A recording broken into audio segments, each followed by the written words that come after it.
이번 사연은 37살 박정현 씨께서 보내주신 사연입니다. 정현 씨에게는 세상 무엇과도 바꿀 수 없는 누뚱이 동생이 있다는데요. 그 동생과 평생 잊지 못할 경험을 했답니다. 지금부터 제가 정현 씨를 대신해서 이야기를 전해드릴게요. 중학교 1학년 무렵 저희 집은 조용한 날이 없었어요.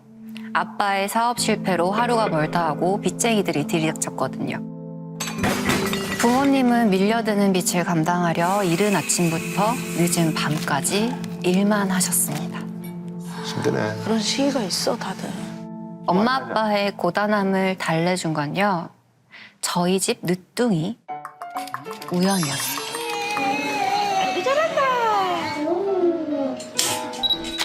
어릴 때부터 애교도 많고 노래도 기가 막히게 불러서요, 동네 어른들한테 갖은 예쁨은 다 받았어요. 게다가 눈치도 빠르고 똘똘해서 아빠의 목숨을 살린 일도 있었습니다. 어떡해요?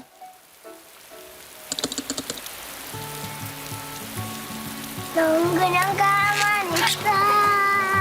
우연히는 평소처럼 자전거를 타고 신나게 놀고 있었어요. 하지마. 오. 아이고 우리 강아지 아빠 회사 갔다 올게. 어? 우연히에게 인사를 하셨죠. 얘 보고 힘내는 거지 뭐.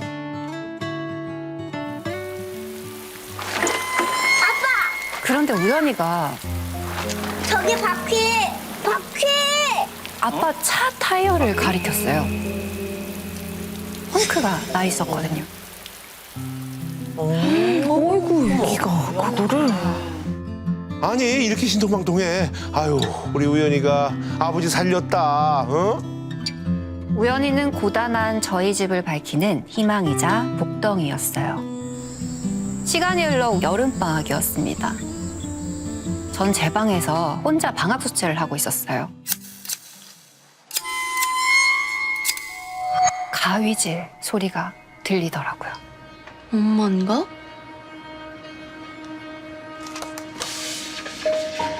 방 밖으로 나가봤더니 우연히가 앉아 있었습니다.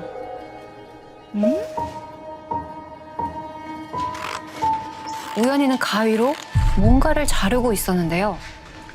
바로 종이 인형이었어요. 우연아 위험해. 근데 이 가위는 어디서 찾았어? 누나 누나가 줬어. 누구야? 누가? 우연히가 처음 듣는 아이 이름을 꺼내더라고요. 은하 누나? 응. 여기. 어디 갔지? 우연히 앞에는 아무도 없었어요.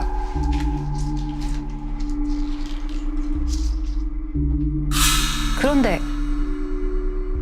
테이블 위에는 종이 인형들의 목이 댕강댕강 잘려 있었습니다. 어휴 이거 독특하네. 왠지 모르게 기분이 이상했지만 아이들이 장난친 거겠거니 하고 넘겼어요. 그리고 며칠 후 오후였습니다.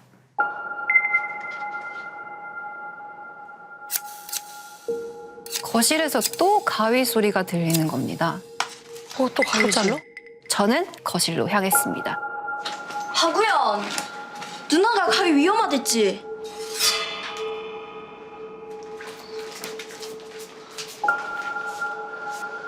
우연아 너 머리카락이 댕강댕강 잘려 있는 거예요. 내가 무섭다. 자기 머리를 어떻게 잘라? 머리가 왜 그래? 누가 그랬어? 누나 누나가 잘라줬어. 거울 속 우연히 등 뒤에는 우연히가 은하라고 부르는 여자아이가 서 있었어요. 보이는 거야?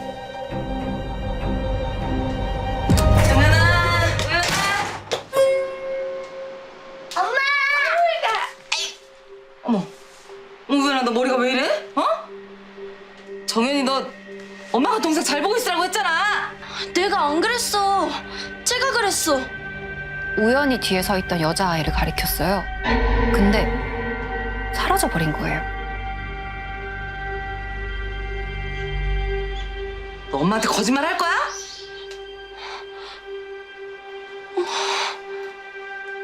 아무래도 엄마가 무서워 도망친 게 틀림없었습니다. 며칠 후 방학이 끝나 개학일이 되었어요.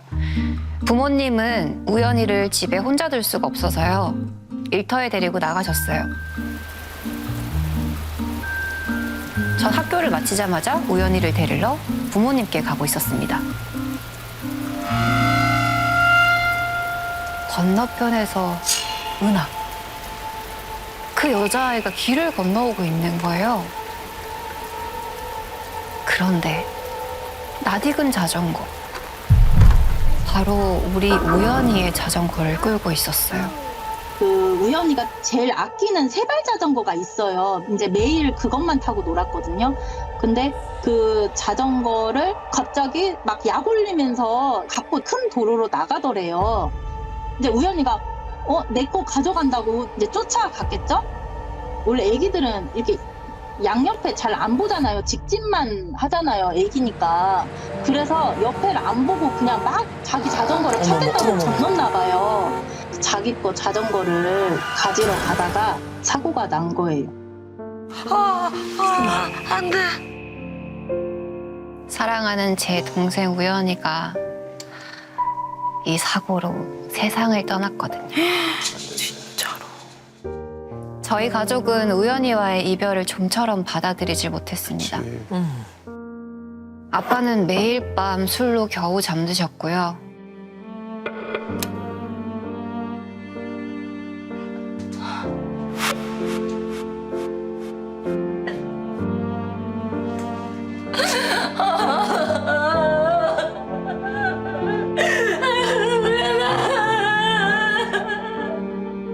엄마는 매일 하늘에 기도하셨습니다. 우리 우연히 한 번만 만나게 해주시면 제가 모습이라도 드릴게요. 제발요. 엄마는 온종일 우연히 방에서 나오지를 않으셨어요. 우연이가 좋아하던 인형을 종일 안고서 멍하니 앉아 계셨고요.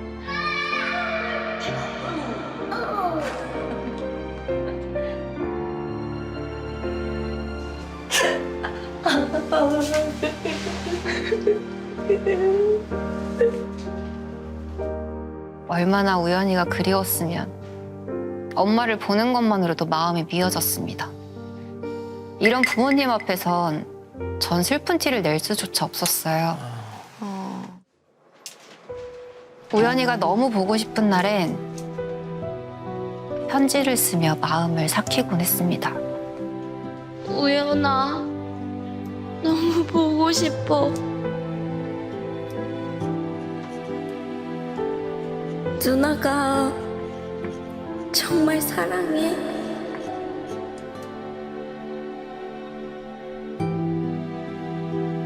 어디선가 들은 건데요. 편지를 태우면 하늘나라에 있는 사람이 읽을 수 있다고 했거든요. 전 편지를 다 쓰면 공원으로 가서 고이 접은 편지에 불을 붙여 태워 보냈습니다. 그렇게 전 매일매일 엄마도 아빠도 그 누구도 모르게 편지를 보냈어요. 하늘에 있는 우연이에게 제 마음이 전해지기를 바라면서요. 저는 조금씩 제 일상을 찾아갔죠. 학교 다녀왔습니다.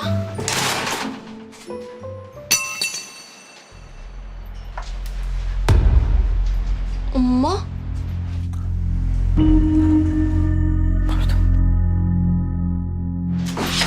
엄마! 누나, 요즘은 왜 편지 안 써줘? 엄마. 아이 진짜 왜 편지 안 써주냐고! 엄마는 제가 우연이에게 편지를 쓰고 있던 걸 모르거든요. 심지어 며칠 동안 편지를 보내지 않았던 건 더더욱 알 수가 없단 말이죠. 엄마 왜 그래? 누나, 내 자동차 어디 갔지? 전 아무 말도 못한 채 엄마를 바라보기만 했어요. 엄마의 모습이 살아생전 우연이와 똑같았거든요. 어디 갔지? 아빠는 이곳저곳 연락을 하시곤 엄마를 용하다는 무당에게 데려가셨어요. 그치. 심각했구나 계속. 그리고 무당에게서 믿기 어려운 이야기를 듣게 됐습니다.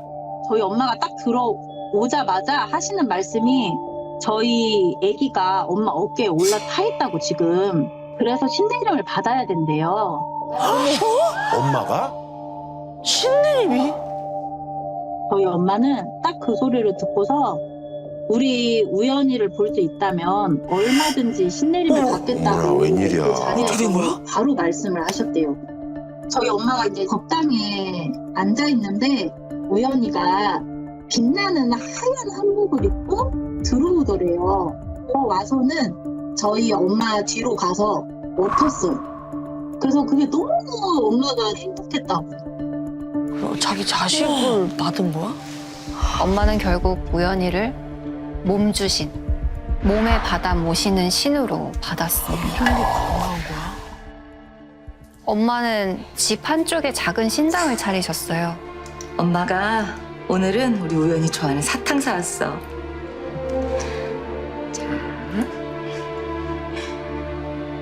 엄마는 그저 우연이랑 함께인 게 더 기뻐 보였습니다.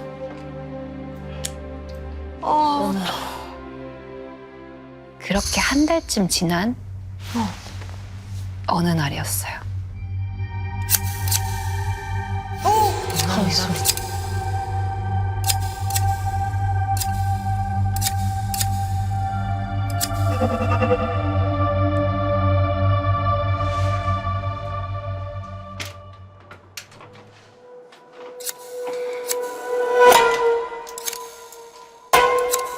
설마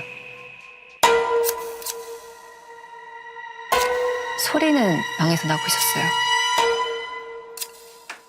떨리는 마음으로 방문을 열어보니 엄마, 여기서 뭐해? 엄마가 방 한가운데 멍하니 앉아 있었어요. 엄마가? 뭐야? 다가가려는 그때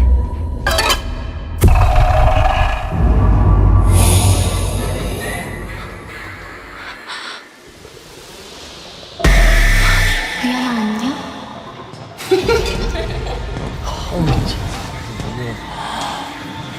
우연이를 죽게 만든 그 끔찍한 여자아이 은하였어요. 은하가요, 우리 같이 놀까? 엄마의 몸에 우연이가 왔단 걸 아는 게 분명했어요. 우연아, 안녕? 같이 놀까? 우연아, 놀까? 놀까?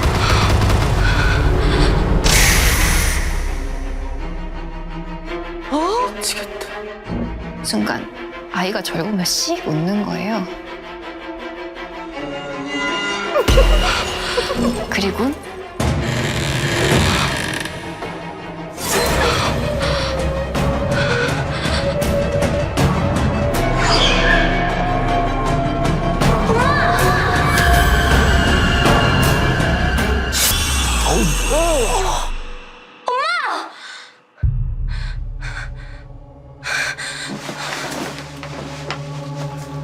아유, 너 이 시간에 왜 이래? 저 끔찍한 아이를 피해 집 밖으로 뛰쳐나왔습니다. 그리고 몇 분 후 저희 집에서 제 눈으로 보고도 믿기 힘든 사고가 일어났는데요. 뭐야. 어렵게 빠져나와가지고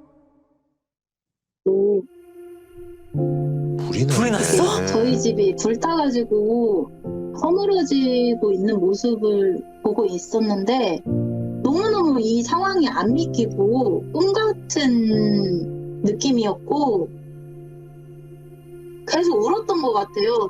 저희 가족이 어떻게 살아야 되나 이제. 어머 웬일이야. 말도 안 돼. 야, 너무 힘든 일을 겪으셨네. 그 여자애가 가위로 엄마 눈 한쪽을 이렇게 내리 꽂았거든요. 어머 어머. 그러고 나서 이제 뭐가 이렇게 뿌옇게 보이고 했는데 아예 이제 깜깜해져 버리니까 그때서야 이제 병원에 급히 가셨다고 그러더라고요. 이러셨어요. 그래서 지금도 한쪽 눈으로만 사세요, 그냥. 그래서 처음에 많이 불편해하셨어요. 한쪽 눈으로만 봐야 되니까 이제 세상을. 아니 얘 은하는 왜 이러는 거야? 도대체? 엄마는 죽을 뻔하고서도 우연이가 함께인 지금이 좋다고 합니다.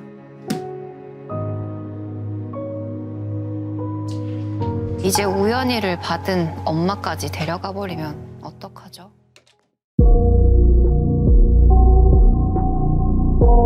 네, 이번 사연은 춘천에 사는 50대 시청자 김은희 씨께서 보내주셨는데요. 다들 이 노래 들어보셨죠?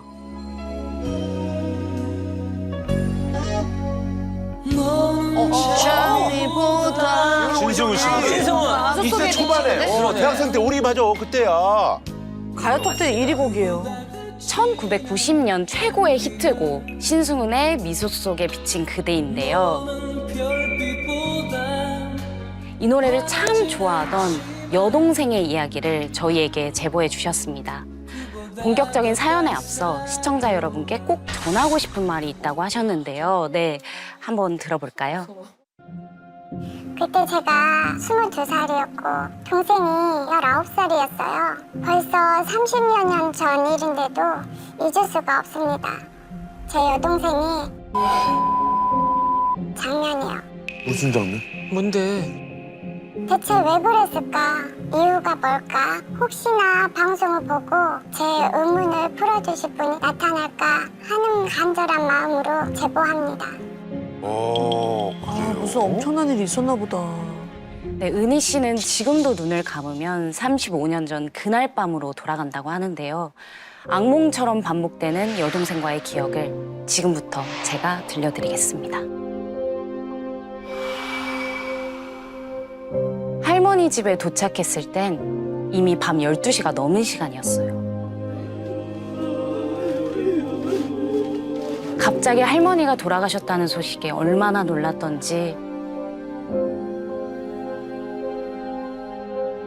할머니 영정사진을 보니 그제야 실감이 나더라고요. 갑자기 돌아가셨구나. 은희 왔구나. 은영이 저기 있으니까 어여 가봐. 응? 마을 어르신이 가리킨 곳엔 하얗게 질린 듯 창백한 얼굴의 은영이. 3살 터울의 제 여동생입니다. 먼저 와 있네. 어릴 때부터 몸이 약해서 매일 코피를 쏟고 이유도 없이 픽픽 쓰러지고 유명하다는 병원은 전부 찾아가 봤지만 원인도 병명도 알 수 없었습니다. 그러다 4년 전부터 춘천 할머니 댁에서 지내게 됐죠.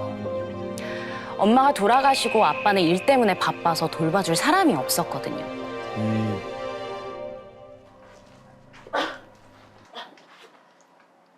언니! 은희 언니! 너 괜찮아? 은영이가 할머니와 같이 자다가 돌아가신 걸 처음 발견했다고 들었거든요. 아이고 그럼 충격이 좀 크지. 몸도 약한 애가 얼마나 놀랐을까 걱정스레 건넨 말이었는데 어? 뭐가? 정말 아무렇지 않은 얼굴로 저를 보는 거예요. 집에서 자다가 죽었으면 고상 아닌가? 아이 자네 그거 못 들었어? 은영이네 할머니 아이 세상에 신난다는 듯이 그냥 입을 쩍 벌리고 웃으면서 죽었대. 진짜? 그래. 아유 무서워라. 근데 죽은 사람들이 한 곳만 뚫어져라 보고 있었다는 거야. 세상에 그럴 수가 있나? 아니, 저 말이 맞다면 할머니의 죽음은 정말 이상한 거잖아요.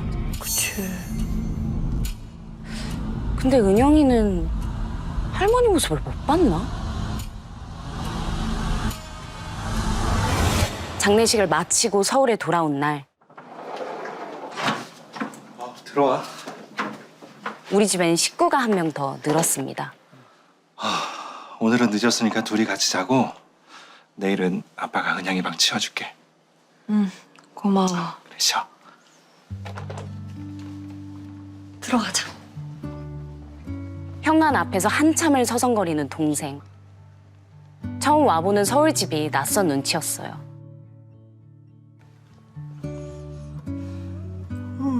내가 내려가서 자도 되는데. 그래. 됐거든.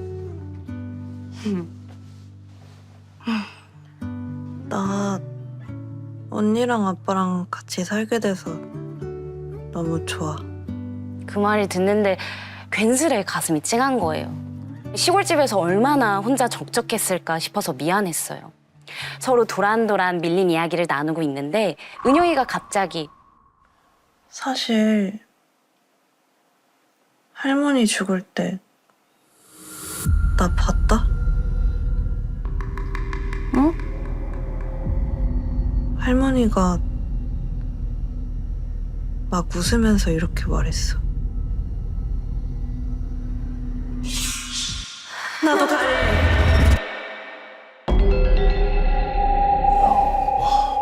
섬뜩한 목소리에 흠칫 놀란 것도 잠시 저는 쏟아지는 졸음을 이기지 못하고 잠이 들고 말았습니다.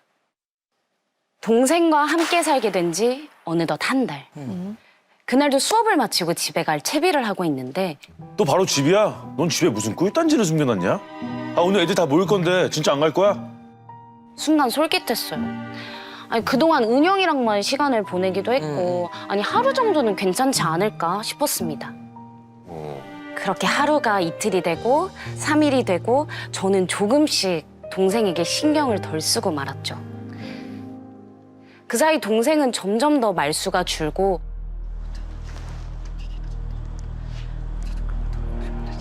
혼자 베란다에 앉아있는 시간이 많아졌습니다. 은영아, 언니가 진짜 이번 기말고사만 끝나면 저는 쳐다보지도 않고 중얼중얼 계속 혼잣말만 하는 거예요.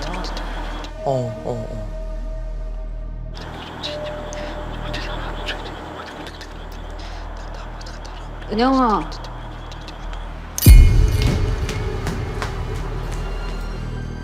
제가 갑자기 왜 저러지? 아니, 혹시 어디가 또 아픈가? 걱정되는 마음에 방안을 들여다봤습니다. 불도 켜지 않고 침대에 앉아서는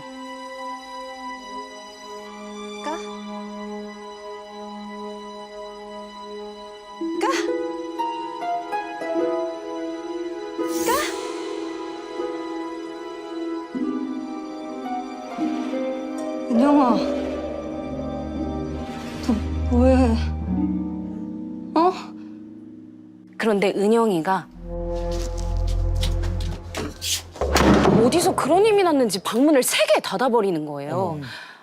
아니, 너무 놀라서 차마 다시 문을 열 엄두가 나지 않았습니다. 그때 다시 그 문을 열었어야 했는데. 왜? 무슨 일 있었어? 마지막 시험을 앞두고 밤을 꼬박 새운 날이었어요. 집에서 은영이와 단둘이 점심을 먹고 있는데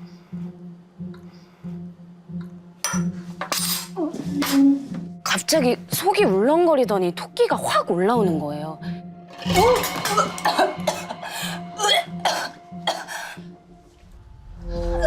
언니, 괜찮아?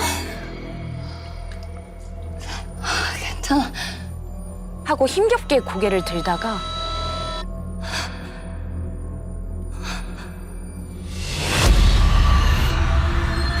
은영이 옆에 어떤 여자가 있는 겁니다. 어?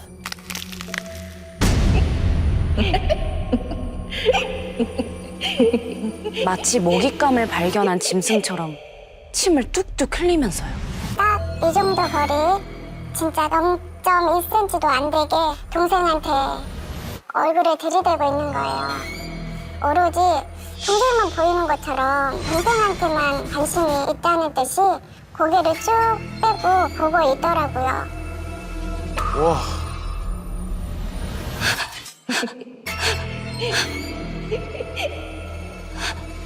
언니, 괜찮은 거 맞아?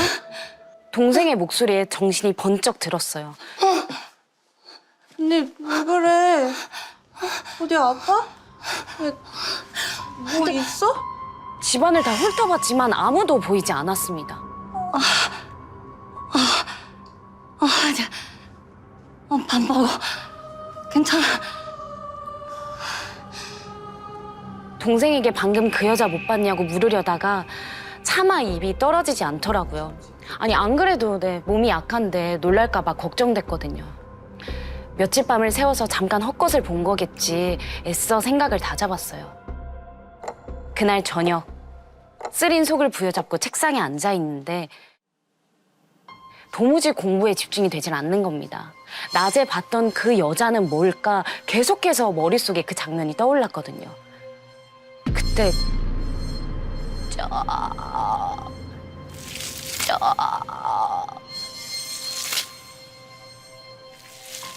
장판에서 발이 떨어지는 소리. 처음에는 동생인가 생각했는데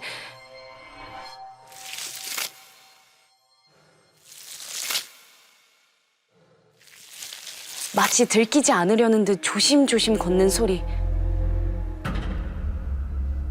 아니 여동생이라면 이렇게 몰래 걸어 다닐 리가 없잖아요. 그렇지.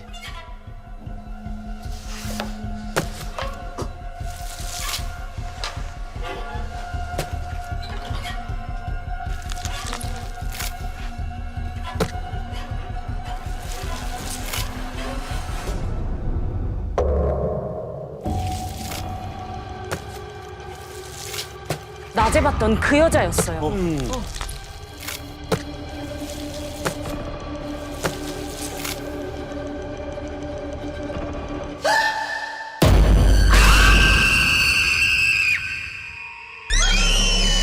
자지러지는 비명을 지르며 순식간에 동생 방으로 뛰어들어가는 겁니다.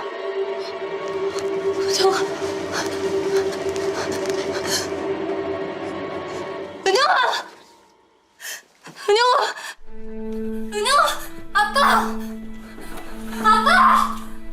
은영이가!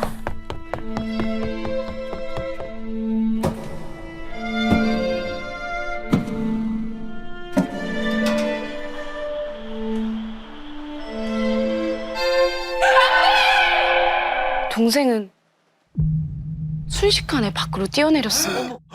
말도 안 돼. 저는 도저히 믿을 수가 없었어요. 떨리는 발걸음으로 천천히 베란다를 향해 걸어갔습니다. 설마 아니겠지? 아닐 거야.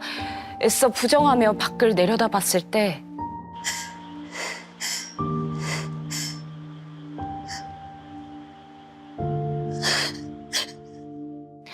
층 아래 화단 바닥에 제 여동생이 신난다는 듯 입을 쩍 벌린 채 웃으며 죽어 있었어요. 저희 할머니처럼요.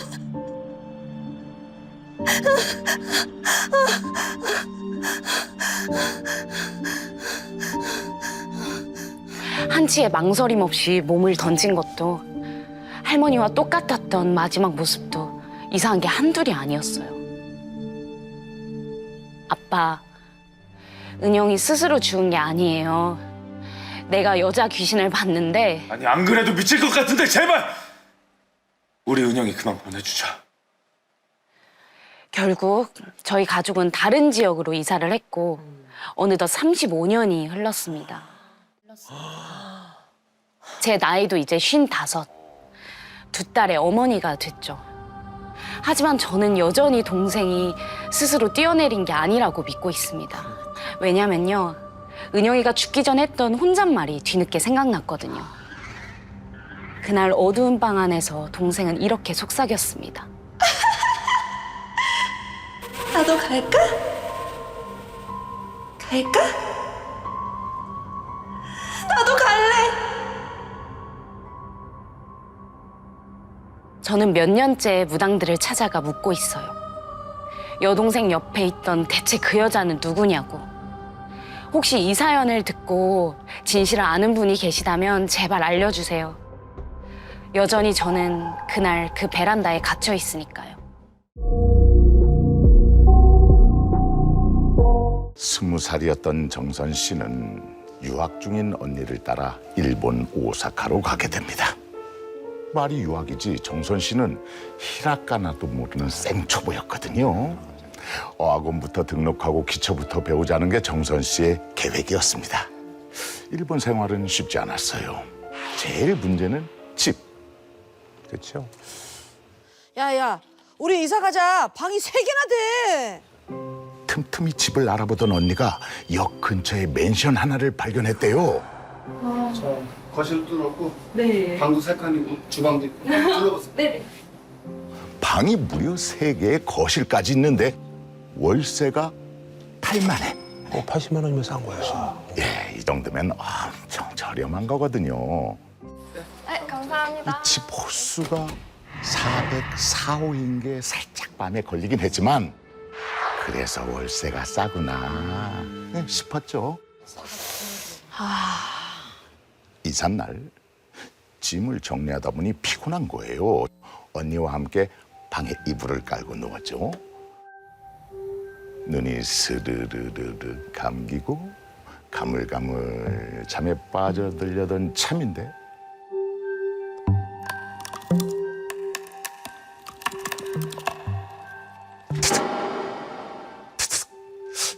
귓가에 뭔가 긁는 것 같은 소리가 들렸어요.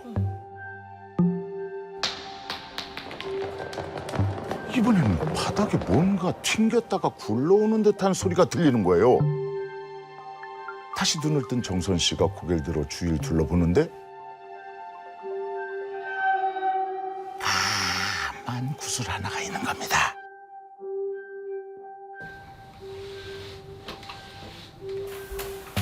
정선 씨는 다가가서 그 구슬을 집어들었죠. 보니까 나무로 반질반질하게 깎은 것이 꼭 염주알처럼 생긴 거예요.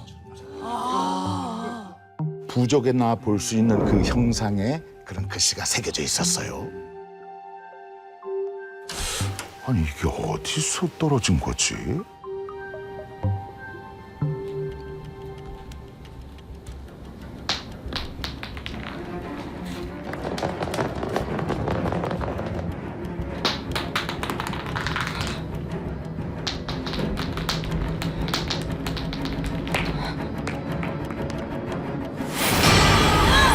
머리가 하얗게 센 노인이 검은 입을 쭉 벌리고 검은 눈물을 줄줄 흘리며 서 있는 겁니다.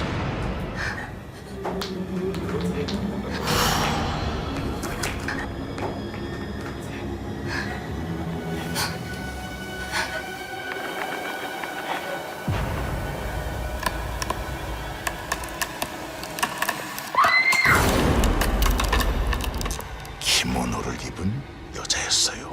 어머, 이게 무슨 일이야?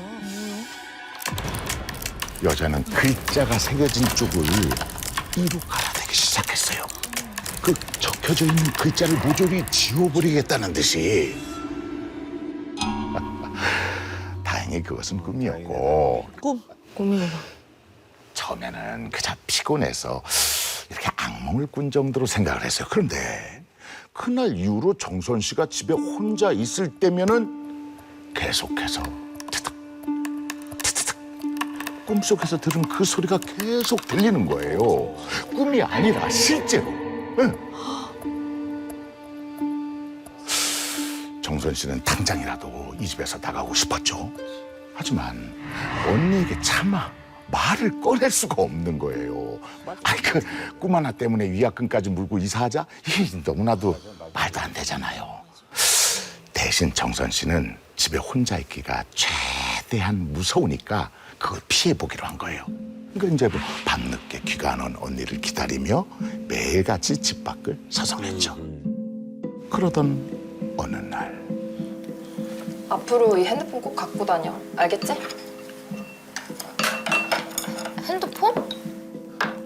우리 형편은 무슨 너무 무리하는 거 아니야? 네가 어디 있는지 언니가 알아야지. 걱정시키지 말고 꼭 가지고 다녀. 언니 알바비로만 충당하느라 생활이 굉장히 빠듯했거든요. 하지만 단호한 언니 표정에 정선 씨는 핸드폰을 그냥 받았어요. 핸드폰이 생기고 나니 언니는 매일같이 정선 씨한테 문자를 보내는 거예요. 근데 문자 내용이 대부분 집에 있어? 밖에 나와 있으면 어김없이 언니한테 문자가 오는 겁니다. 그러던 어느 날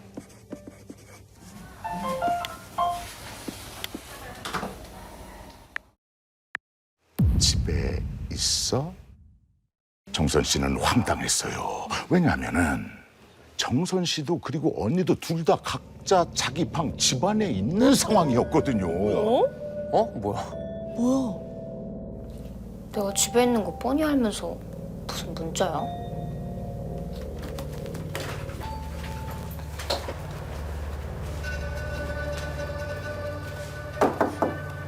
언니!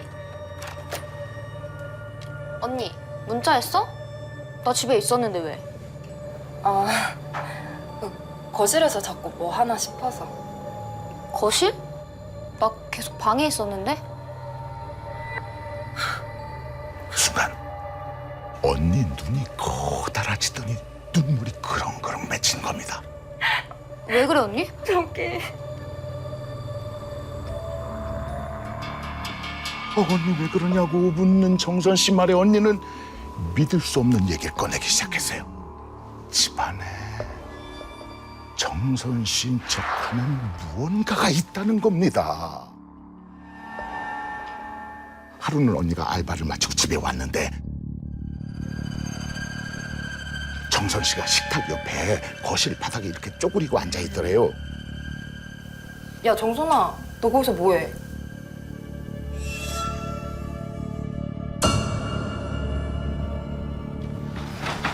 언니 나왔어. 정선 씨가 언니? 들어오더라는 거예요. 언니 왜 그래? 그럼 방금 거실에 있던 동생은 뭐지? 내가 잘못 봤나? 언니는 이 집에 무언가가 있는 것 같다는 생각에 너무나도 두려웠지만 동생이 겁먹고 학업을 포기할까 봐 걱정이 되니까 아무 얘기도 못했던 거예요. 서로 얘기를 안 했구나. 서로 얘기를 안 했어. 서로. 집안에 있는 저것이 진짜 동생인지 아니면 동생의 모습을 한 그 무언가인가? 구분하기 위해서 핸드폰을 사주고 집에 있어? 라고 문자를 했던 겁니다. 언니 뭐해? 야, 정선아, 나 여기 너무 무서워. 우리 그냥 한국 가자, 제발.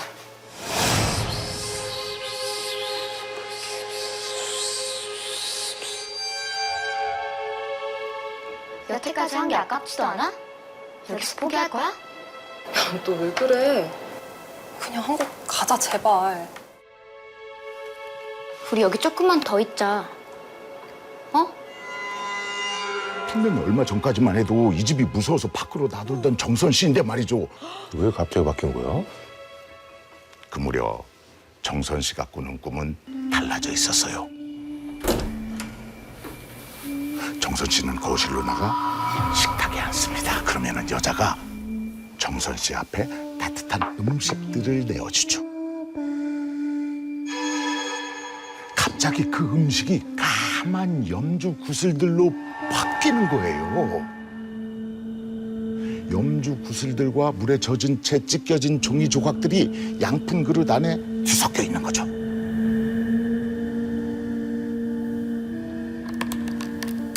그런데 언젠가부터 정선 씨는 그들이 무서운 게 아니라 가족처럼 느껴졌어요. 정선 씨에게 다가와서 기특하다는 듯 머리를 쓱 쓰다듬는데 그 손길이 너무나 포근하게 느껴지는 거죠.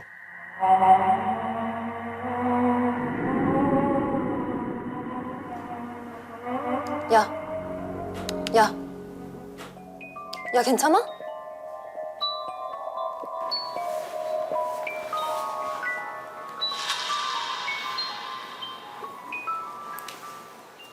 언니, 나 왜 여기서 자고 있어? 기억 안 나? 무슨 일이냐고 묻자 언니가 들려준 얘긴 믿을 수가 없었습니다. 그 엄마 기분에 엄마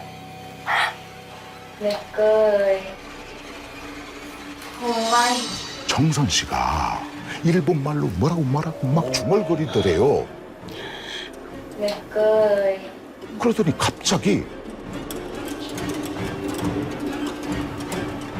뭔가를 입에 넣고 까드득 씹어대는데 그러다가 뱉어낸 것을 보니 가만 나무 구슬이더라 이 말입니다. 너 진짜 기억 안 나? 뭐라 하면서 일본말도 못하면서 그런 사투리는 어디서 배웠어? 아니야, 언니. 나 자고 있었어. 집도 이상한데 너까지 왜 이래? 일단 이 집부터 정리하자. 안 돼. 언니가 나가. 나 절대 못 나가! 정선 씨는 스스로도 깜짝 놀랐어요. 아니 지금까지 살면서 한 번도 언니한테 소리를 질러본 적이 없거든요.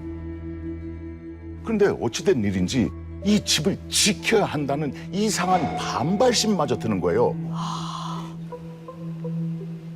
결국 언니는 한국에, 정선 씨는 혼자 그 집에 남아서 살게 된 겁니다. 아이, 진작에 따로 살 걸. 언니를 내쫓고 나니까 집이 더욱 포근해지고 일도 더 잘 풀리는 겁니다.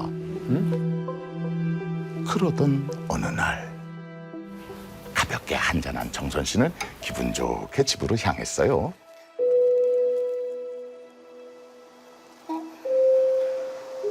왜 문이 없지? 현관문이 있어야 하는데 그냥 벽인 거예요.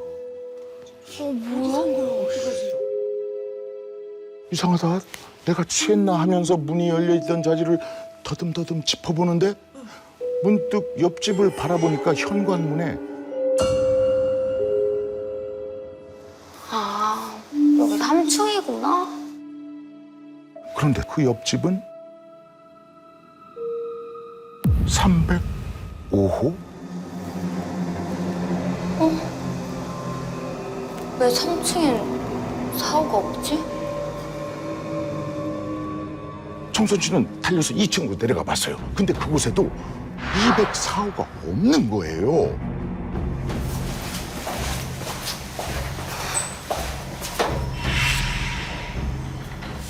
아니, 왜 4층에만 사고가 있지? 혹시 누가 일부러 만든 거야? 후들거리 다리를 애써서 진정시키며 정선 씨는 4층 404호 자신의 집 안으로 들어갔습니다.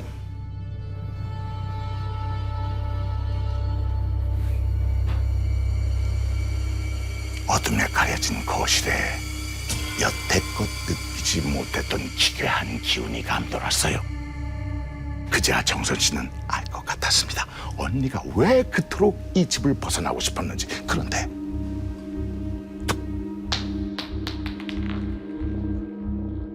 구슬이 굴러온 곳은 거실, 식탁, 그리고 발견하고 말았습니다.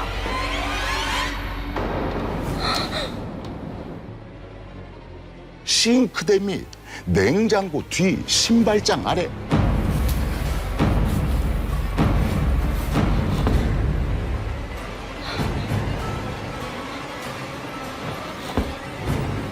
집안 곳곳에 염주 다발이 있는 겁니다.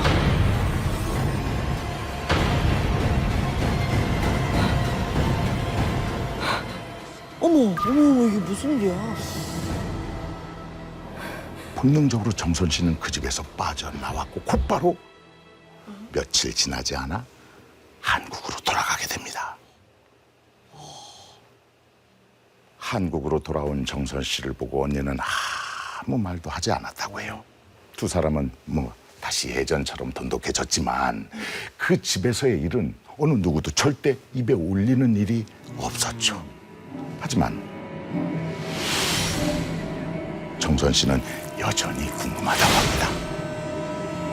그 404호 그 집의 정체는 과연 무엇일까?